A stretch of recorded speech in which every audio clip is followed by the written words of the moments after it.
News tonight, Monday edition. We'll hear about the first American since 1982 to win the New York City Marathon.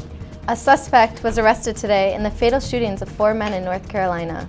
And 500,000 pounds of beef was recalled due to E. coli fears. All this and more starting right now on 10 News.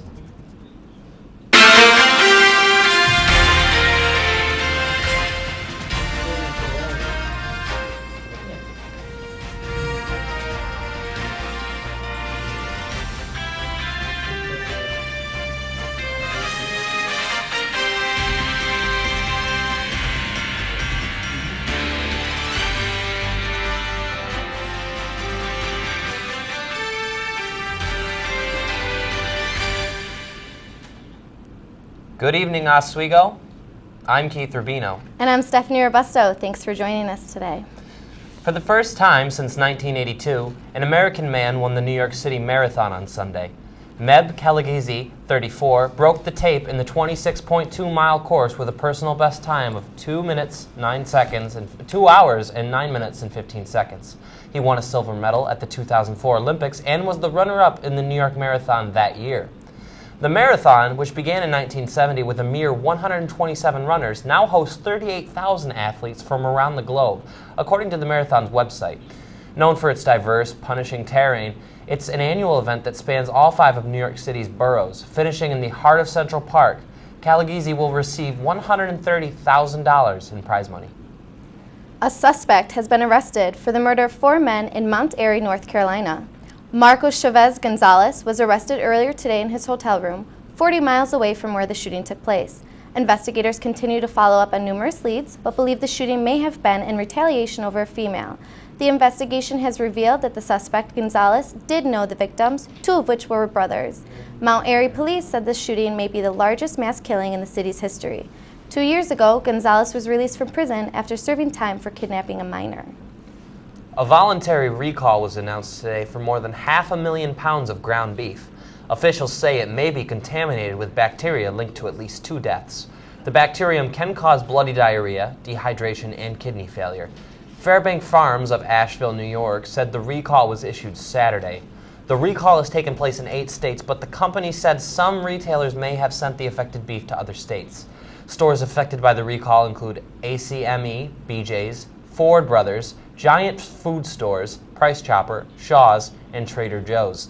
Products affected are also listed on USDA website if you would like to take a look. Health departments in both New Hampshire and New York have confirmed 2 deaths in both states. And the New York Navy ship USS New York came into the Big Apple today honoring 9/11 victims. Reporter Megan Hughes from CNN has the story. The USS New York paused on the waters off of Ground Zero for a 21-gun salute before sailing into the harbor that bears its name. We are happy to be bringing this ship home. Bagpipers, first responders, and families that lost loved ones on 9/11 were there to welcome the Navy's newest assault vessel. While they still hold the memories, the ship carries the wreckage. The bow is built with 7.5 tons of steel recovered from the Twin Towers. The billion-dollar ship will eventually carry U.S. sailors and Marines into battle. We have a rebirth of those that were lost that day. This is a force for good. It is literally made from the heart and soul of a city that has sacrificed so much. 2 other ships named in honor of September 11th are under construction. One designated the USS Arlington for the Pentagon attack. The other, the USS Somerset, named after the Pennsylvania field where Flight 93 crashed. The father of firefighter Jonathan Elpe, who was killed on 9/11, says it's a powerful tribute. What better way for our young men and women that are going to be on the USS New York to feel that spirit of our country than to have this ship have that steel in the bow and represent not the bad, the good of our country. President Barack Obama will formally commission the ship this Saturday. It will stay in New York through Veterans Day. In Washington, I'm Megan Hughes. A very moving and emotional day for those who witnessed, I'm sure. Well, thanks to Megan Hughes for that, and now back to you, Steph. Well, thanks, Keith. Electoral officials declare Hamid Karzai as president for Afghanistan. Afghans originally voted on August 20th, which resulted in Karzai's victory. However, a UN-backed panel of election monitors threw out nearly a third of his votes, citing fraud. This left Karzai short of a majority and forcing him to agree to a runoff. However, this weekend's second round of voting was canceled after candidate Abdullah withdrew from the race. Now we'll go to Patrick Calvin with your first look at the weather.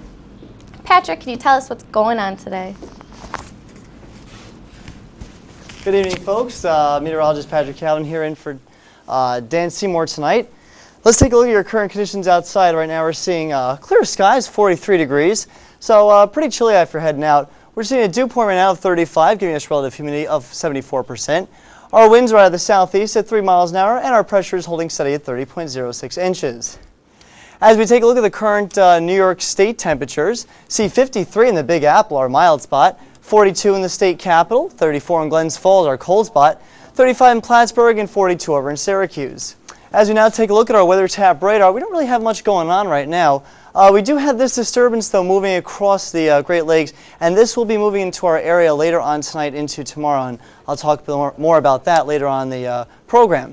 As we take a look now at the Intellicast surface map radar, you can see this cold front, and this will be pushing into our area, and that will be giving us some pretty cool air as we move into this week, and it could also give us the chance to have some snow showers. I'll have more about that coming up later in the newscast, but now we'll head it back to the desk.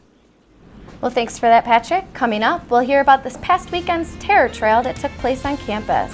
And in the entertainment world, a well-known musician has to put his tour on hold. Stay tuned. We'll be right back.